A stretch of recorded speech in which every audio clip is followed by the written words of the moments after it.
we are in this together. You have gifts that I don't have, and I have gifts that you don't have. That we must see. Now is the time, because it's when we all get together that we will make the changes that we must make. We are the world. Hello and welcome to this week's presentation of Malcolm and We, presentation of malcolmpresents.com and We the World. And today we have a guest who, where are you now? In Denmark? I'm sitting in Copenhagen right now. Okay. So in Denmark, and her name is Michaela Sorensen, and I normally would have a great introduction, but there was too much, so I decided that I'm going to have her do a lot of the introduction herself. But I can tell you that I know her from working with her and her team members, who will also be on at later times, with Ellen Ware of Parliamentarians for Non-Nuclear Proliferation. Did I get that right? I think I messed that up. Yeah, so I just say PNND. PNND. So and she's going to fix that all up for me, but she's also with the Basel Peace Office. And she wears many hats, has many skills, and has many talents. So I will say Vic Hutton. Did I say that right? Kind of, right? Yeah. I know I have to put marbles in my mouth to really get the Danish to sound right. Yeah, no, I think in Denmark we normally say just put the potato in the throat and you're good to go. I heard marbles. I think potato in the throat might work better. I'm having such a hard time learning that language, but I'm determined because I tried to look to a little Scandinavian today. I think they mostly look goofy, but anyway, it will set the tone for our fun time. So, hi, Michaela. Yeah, hello, and thank you for the introduction. And also, I really appreciate the lovely sort of midsummer hairpiece. Yeah. It's very, very nice. Well, I'll just start with a little bit about myself. So I'm half Danish, half South African, and I actually grew up in Mozambique, but I moved to Denmark in 2016 to do my university studies. My daddy sort of like just, shipped me off to Denmark, and I was like, well, now you have to do university and become an adult. And I had family here and everything, so it was quite nice. And I ended up studying in international relations and development stuff, and also a lot of gender and development work in university. And I initially started off being very interested in FGM, female genital mutilation, but then I sort of had a bit of a twist of fate with the pandemic. I was meant to go to the Danish embassy in Kenya, but then COVID happened, and Prague, Czech Republic, was the sort of only country that was open and not really at the time affected by the pandemic in Europe in the 2020, I think it was around September, October. So I sort of just Googled a lot of internships on gender, and then I found PNND's Gender, Peace and Security program that needed interns. And so I sent Ellen a message, and literally overnight he replied and just said, oh yeah, cool, when can you come? So that's sort of how my journey within the disarmament world began, with this sort of COVID intervention. He's a cool guy, isn't he? He's just so easygoing and calm, and it must be really fun to work with. Yeah, no, definitely. Just very connected to everyone in the field. So it was really a great experience with PNND. I mean, on my first week, I was speaking on a panel with Jeremy Corbyn from the UK, who is in government. And yes. I was just like, I grew up hearing about him and watching him on the news. And then all of a sudden I was introducing him on a panel, on a webinar, and I was like, wow. And then also Mahatma Gandhi's, I think, great granddaughter, Ella Gandhi as well, was on a panel with her too. So my sort of first 2 weeks of the PNND experience with Ellen was like, oh wow, I'm like meeting celebrities online. Wow, that's amazing. And I know from attending a conference online, I think it was last year, at the end, when amazing people like Jonathan Granoff with Global Security and Audrey Kitagawa were there, and we started doing an informal sort of get together afterwards to discuss the NPT conference, and you were able to speak. Did you receive an award? Is that why you Yeah, did? so that was Youth Fusion. That was Yeah. also yeah. Jonathan had a lot to do with that in advocating for us. We won the Gorbachev Schlitz Award back in 2022, so not that long ago, and it was really great to get that legacy award because it was really, you know, commemorating a lot of the work that we do at Youth Fusion, and sort of, you know, after I think at that point like 2-3 years of hard work, we sort of you know, got our, you know, pat on the shoulder, like, okay, your work is is worth something. So that was really great, and I think the sort of reason we got it was a lot to do with our work on intergenerational dialogue. So we're a youth organization, but we're also, you know, building intergenerational dialogue between different people from all walks of life. So I think that was really what caught their eye in our nomination, and also eventually winning it. So that was fantastic. Well, that's a challenge. I know, as we were talking before, I mean, this is great that you have this opportunity because you do have a place as youth, but you have an incredible skill set and knowledge base, and you are being recognized for the work that you can do as youth, not only for what you can do just for the field, but for engaging other youth and globally, which I think is really important, and to engage them, to be able to feel like, yes, there is hope, there's a reason to join in, and we can do this. And I was telling you how being of that age back in the 70s, even though it was a really cool time to be alive, and there was a lot of awareness and all that, it seemed like there just wasn't that same kind of opportunity unless you just like really went the other way, instead of being able to interact intergenerationally and with people in power. We were just seen as rabble rousers and troublemakers, and like, get a job, you know. Yeah, no, it's very interesting to hear the stories. I was just at the NPT PrepCom in Vienna last week, and one of the founding mothers of Abolition 2000 network, our mother organization of Youth Fusion, we were having some nice conversations after the days at the side events at the conference, and we had some glass of wine, and I sort of, you know, wanted to dig into, you know, what was it like being a youth in the 80s, because I think we kind of glamorize it a bit as, you know, this time when the movement was very strong and people were on the streets, you know, protesting, you know, Vietnam, and, you know, the nuclear weapons issue that came with that time period as well, and the whole, you know, like threats of nuclear war during the Cold War. And we were sort of like, Vanda and I like really were, wow, that must have been a time to be alive. And she was like, well, we didn't really have a place as youth fighting, and we were on the streets making our place and protesting on the grassroots level. And they really, you know, now you can see how they really carved out spaces for us, which are really appreciative that there are at least some spaces that have been built for us. Because I think at that time period, you're totally right. It was just, you know, all you could do is really, you know, shout on the streets and hope to be heard. Yeah. Well, thank you for that. I like hearing that it seemed like we did something, because as an older person, I look and go, "Oh, God, we've left such a mess, you know?" And I mean, the mess started before us, to be sure, but it just seems like, oh God, I mean, when people talk about the good old days, like about, in the 50s and the 60s and the 1800s, I mean, there was a lot bad that happened there. And then, I mean, there's always bad and there's always good, and you look at the glass as half full or half empty, and what can one person do and all that. But the 70s was really a time of a lot of awakening, and it was exciting, and it was kind of scary because I was at the tail end of the 60s and then the early through the 70s, and I was growing up in Boulder, Colorado, which is kind of like a la land of the world, if you ask me. And I mean, there were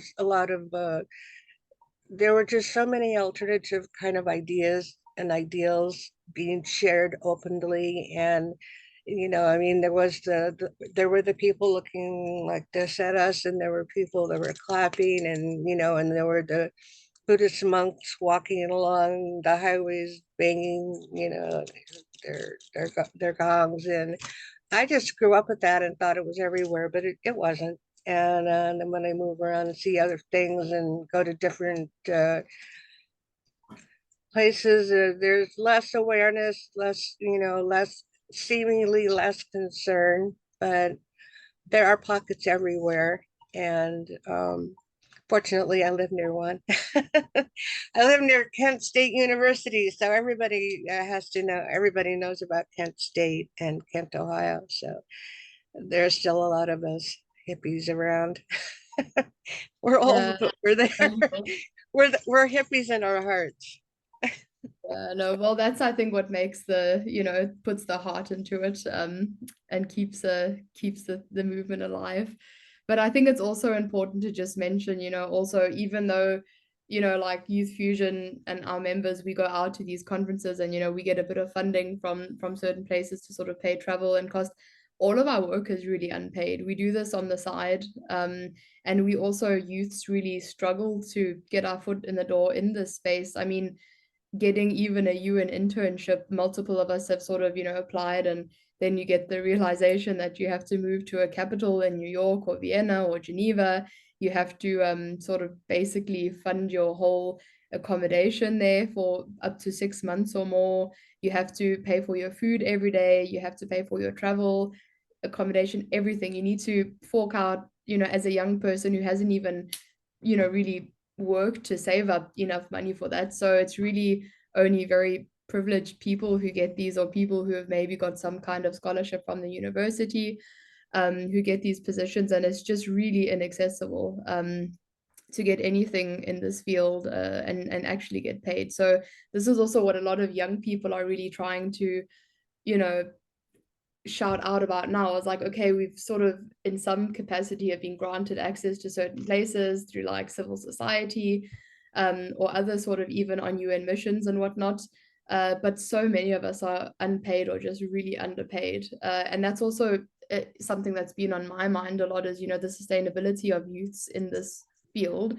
Because I mean, I know myself, my heart will be in it, but I can't, I'm not getting a livable wage from this. I have to do something else, right, to make ends meet, so as all my other colleagues do. And it's just, it worries me a lot, because I think, you know, as you get older and you sort of build on your career, the less space and time you have for activism. And, you know, it's really sad that it's just so grossly underfunded, you know. And I think that's the next step that we need to look at now, is how we're going to fund peace, how we're going to fund disarmament, because people are not going to stay in this field. Youths are not going to be able to stay in this field. It's completely infeasible for us to be expected to sort of bear the brunt of the financial burden and whatnot, just to, you know, be active. It's not very functional at the moment. Well, on behalf of all youth everywhere and people everywhere, I thank you, because it's people like you and Vonda and Yvonne and Alan and all the other people I haven't met who are really doing incredible work. And I know that's how we feel that we in the world too, you know, that, I mean, there, you just have to have a passion, and it just has to be at your core. And uh, it affects everything you do and your decisions you make about how to combine that with whatever else you do to make money, because, you know, we have to have money. You know, we have to, unfortunately, we have to. We're not a barter kind of society, and we can hope for alternative economies and conscious business and conscious this and conscious that. And the reality is that for so many people, and if you watch the news, it's like doesn't seem to be a part of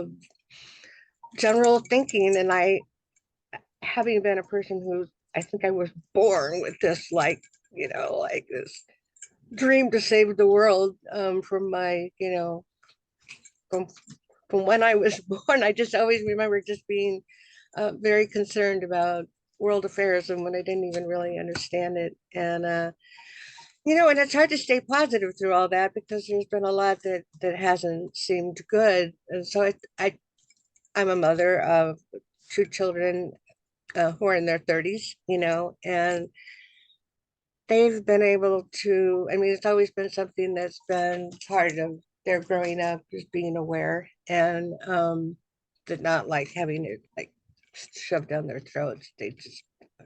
They were born that way too. But for you, and in the field that you are talking about, the really major issues that you work with, that you're passionate about, with gender equality and women and peace and all that. What what do you find that is helpful for you to say to other members of your age group, younger or people slightly older or whatever? What inspiring messages are you able to give them that seem to have effect and help? Because I think it's hard being old, I know right now, but I think it's got to be hard being young too. Yeah, no, for sure. It's a really difficult question because I think right now, where the field's at, it's like kind of a little bit where the world is at, like there's a sense of hopelessness, right? Like everything that kind of could go wrong has gone wrong in the world, from climate change and, our security matters and whatnot. But I think, the thing that really keeps me going is thinking about, history, and we've had bad times in history. There's been much worse times in this. There's been better times. But everything is sort of, an ebb and flow. Nothing's permanent. And that when things get really hard, which I think right now they're really hard for us young people, like we're really in a existential kind of threat in multiple capacities right now. Yeah, But like why bother? yeah, no, like a lot of people are just like, oh, it's hopeless, like the world's gonna incinerate one way or the other. Yeah. But I think we just need to sort of look back and say, hey, like nothing's permanent, things ebb and flow, and we can stuff will pass, nothing. I mean, I think also in my parents' day and age, like they had their significant worries, and my grandparents, went through two world wars pretty much.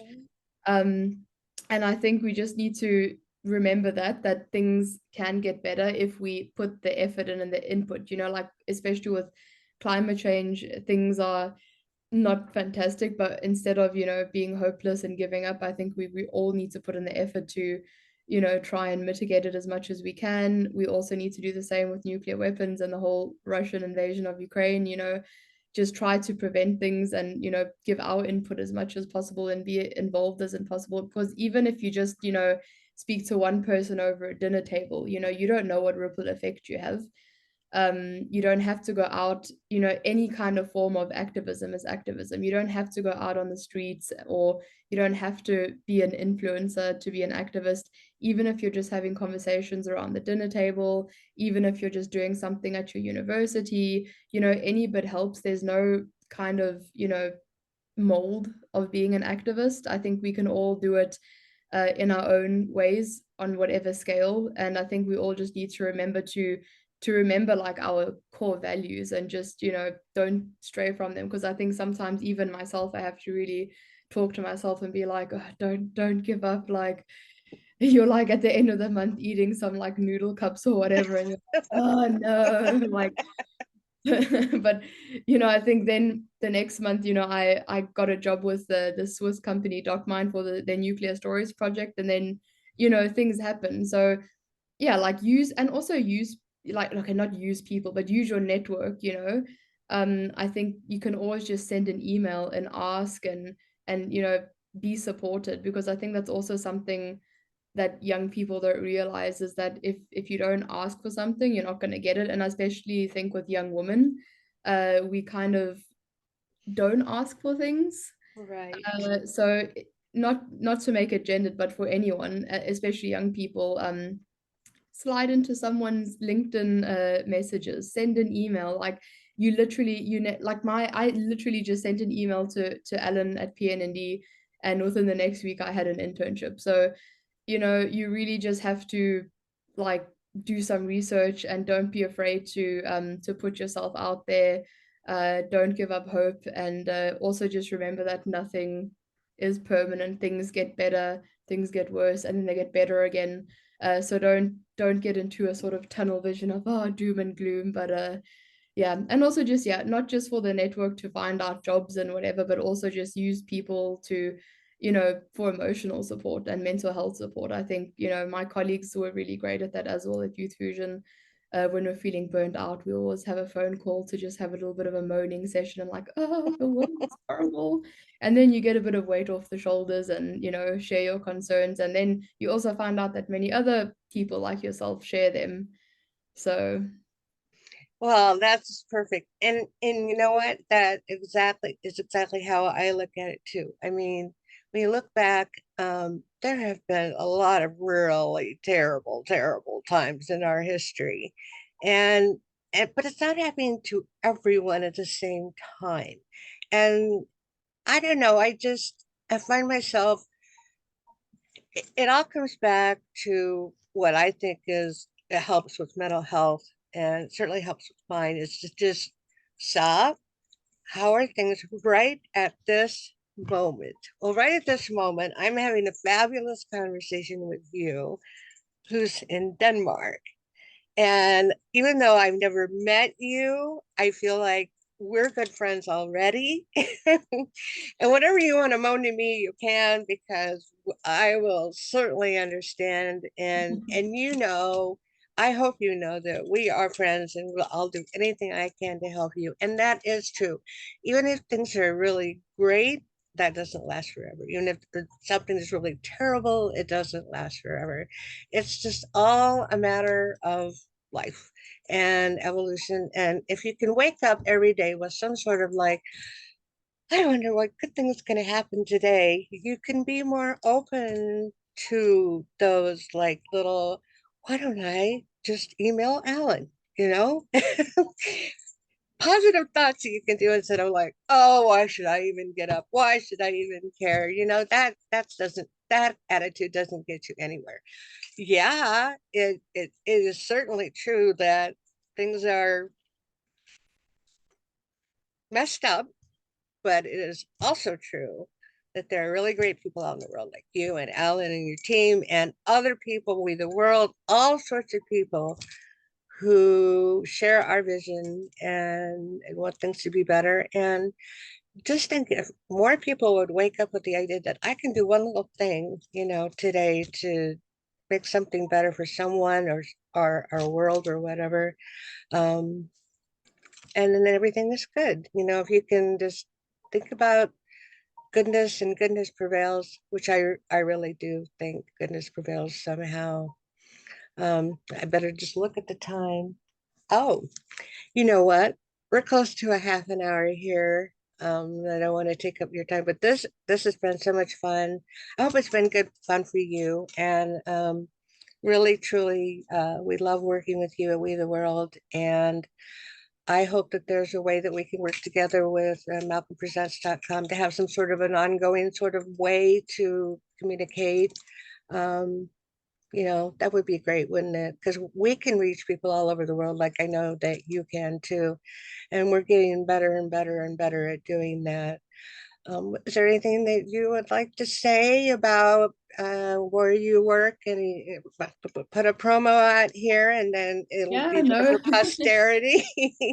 Yeah, for sure. No, I think the one thing that where we can definitely like cross fertilize a bit is we have as you've mentioned, Ivan, he was a Youth Fusion intern, but now he's sort of a this campaign manager for the Youth Hotline campaign, which is a really great initiative that he thought up, and then we all sort of jumped on board to make this wonderful campaign come into fruition. And the whole concept of it is this sort of more building bridges between US and Russian youths, especially in times like these, to really make a dialogue. And there's 21 participants that have actually been accepted to be part of this youth hotline program. And Ivan and ourselves have really gone out to make webinars for them, and we've sort of mentored all the participants to make these projects and collaborate. And it's also not just solely Russian and US youths. The floor was open to many different nationalities. So we have a really diverse mix of lovely people coming together. And right now there are 3 projects going on. So one is Nuclear Shades, that is really talking about how to get nuclear disarmament out there and in media. And also a podcast talking about more global North and global South engagement regarding nuclear weapons. And then also another one called Beneath the Surface, the Hidden Stories of the Manhattan Project, which is really looking at these sort of untold stories of the Manhattan Project. And all of these 3 projects are each going to have their own podcast or social media campaign or blog post contributing to the Youth Fusion sort of universe out there. So we're really proud of that. And it's really been, it launched, I think it was a month or 2 ago. So now the projects are really rolling on and starting. And we even had one of the projects presented at the an NPT PrepCom side event last week. So it's really great to be able to, for Youth Fusion to do that. So maybe when we have a webinar or something in the future, you can definitely be part of it and on board, because maybe you have something to say about building bridges between the US and Russia. We don't know. Well, not currently, but who knows? I'd love to. Actually, I do know some people in Ukraine and whatever. Maybe I can help with that. Ooh, good idea. Well, we have our Trends magazine, which is quarterly at the moment, but I would love to see a regular contribution from your group of people talking about all that. And let's see, I can't find my calendar right. Oh, yes, I can. We will have Yvonne on the 7th and Vonda on the 28th of next month, which will be before and after our big 11 days of global unity. So I think that we have a great, well, I have made up a new word. It's instead of coalescing, it's coalition. It's the noun form of, yes, I've made it up. Not quite sure how it's spelled yet, but I love our new coalition. And well, we've had it all along, but it's a new word. Anyway, you know what I'm trying to say. We are going to be working together, and it's been great to have you here. So to end, I will say this will all be on malcolmpresents.com, and then it will be on our YouTube. We're also on Facebook, Malcolm and We, and then we are on Buzzsprout for our audio. Thank you so much, Michaela, for being here. Yeah, so I will say, invitation. and so I think this is correct to say, hi. Yeah, hi. Bye-bye. Thank you for being here. Mwah. See you. Bye. Bye-bye. The objective of the organization We the World is to facilitate cooperation on a global scale amongst groups and individuals dedicated to implementing solutions to the many challenges we face on the planet at this time.